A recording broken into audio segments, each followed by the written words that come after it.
Alors un petit bonjour, milieu du mois de mai, super printemps, plein de fleurs. Et moi je veux encore communiquer auprès de vous, faire une petite balade dans mon jardin pour vous montrer les plantes vraiment coup de cœur. Alors un jardin, ce que j'appelle spontané, ça veut dire que les graines on les met dans le jardin et elles se ressèment toutes seules, c'est en général des annuelles qui ont tendance à un petit peu envahir, mais vous verrez, vous aurez un aspect naturel de votre jardin, mais je vais vous citer des plantes. Une super que j'ai découvert, je vous montrerai le catalogue plus tard, Biogerme. Cette plante s'appelle Silène montana. Cette Silène montana est dans le catalogue et vous voyez comme une herbe fleurie, mais alors on est dans les tons de mauve, de rose, de léger bleu, ici là en collerette. Et c'est vraiment Silena est donc une silène très intéressante en floraison. Et c'est vrai que c'est une annuelle, elle se ressème, elle monte à 20-25 cm et elle va fleurir pratiquement tout l'été, elle est tout en bouton. Et ça vous fait des petites fleurs au vent très naturelles, très sympa. Une autre que j'adore parce que très mellifère, une vipérine annuelle. Alors des vipérines, il y en a beaucoup, mais celle-ci, elle est annuelle, elle va énormément grainer dans le jardin. Donc on a une super fleur bleue dans les teintes bleues et mauves. Alors vous avez vu dans mes différentes vidéos que j'aime bien le bleu, mais là on est vraiment une apothéose. Donc Silène montana, Échium ou Vipérine annuelle, et puis vont apparaître ici des pavots. Différents pavots, ils ne sont pas tout à fait en fleurs, mais vous voyez qu'un beau rose sur un gris, ça ressort bien. Je ne les représente pas à chaque fois, mais j'insiste, la bourrache bleue, la bourrache blanche, achetez ces graines-là au moins une fois et après vous verrez, ça file dans le jardin. Et ayez des plates-bandes comme ça, bien fleuries, qui vont attirer les insectes. On se retrouve un petit peu plus loin dans mon jardin. Toujours sous le petit champ de nos poules qui sont pas loin. Une super que j'adore, qui se ressème toute seule dans le jardin, la digitale pourpre. Allez récupérer des graines dans les talus. Vous ressemez ça dans votre jardin, elle va se semer partout. Attention, c'est une bisannuelle. Ça veut dire que la première année, elle fait ses feuilles. Et la deuxième année, elle va faire ses fleurs. Puis elle va mourir. Attention, c'est une plante toxique. Ne jamais mettre son doigt dans la fleur. Elle contient la digitaline qui est un ralentisseur du rythme cardiaque. Faire attention. Donc vous l'avez en violet.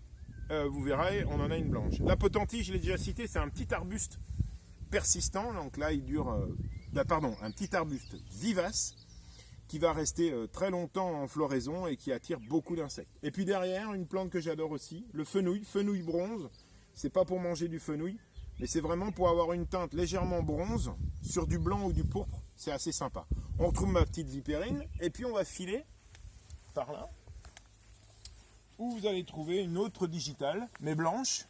Celle-là, c'est pareil, c'est une bisannuelle, donc 2 ans pour se mettre à fleurir et puis attirer, et vous le voyez, un petit zoom ici, plein d'insectes. Ici, voilà, une micro-guêpe, prédateur de ravageurs. Donc ces plantes-là, attention, attention aux enfants, mais c'est quand même des super plantes. Les plantes que je vous cite sont en général des plantes qui se ressèment toutes seules. Voilà, on continue ma balade dans le jardin, on se retrouve tout de suite. Alors encore une facile, j'en ai déjà parlé mais je l'adore, elle se ressème même maintenant, vous pouvez la semer au mois de mai, moi je l'avais semée en février-mars, plein d'insectes, super bleu.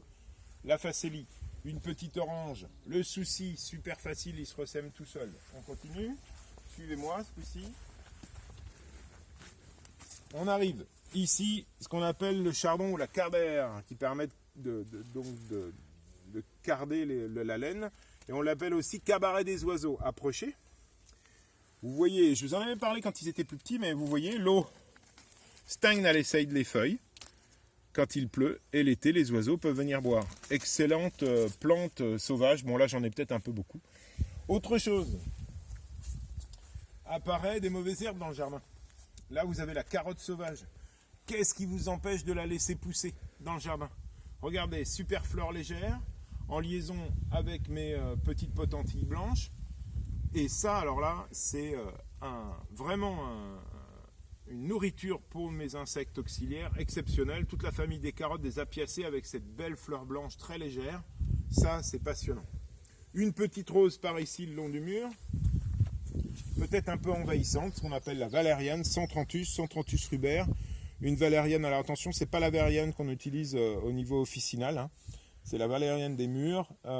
Puissante au niveau racinaire, mais par contre, super floraison. Alors un petit conseil, vous coupez ces fleurs parce qu'elle, on n'a pas besoin non plus qu'elle se disperse de trop. Voilà, on va un petit peu plus loin, on se retrouve. À tout de suite.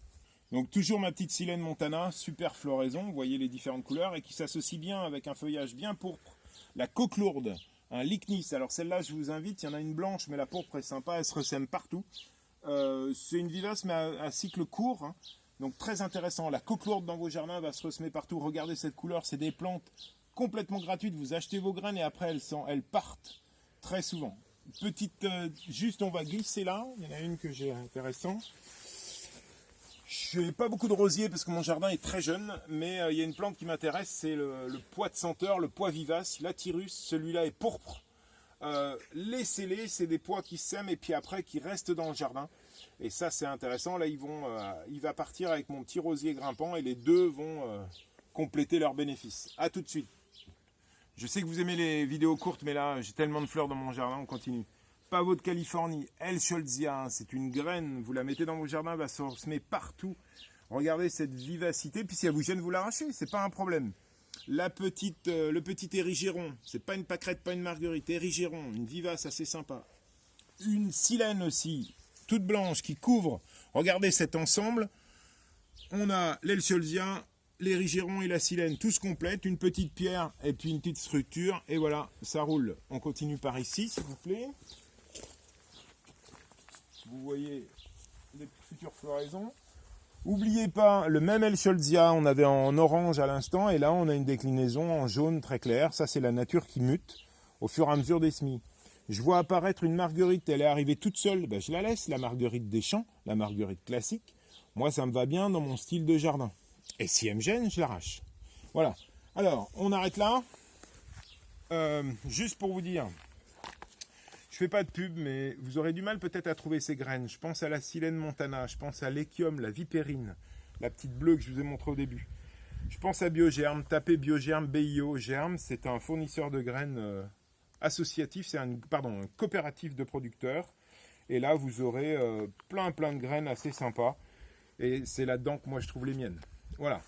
Et puis, je le recite, mais j'insiste, mon jardin est plutôt un jardin spontané.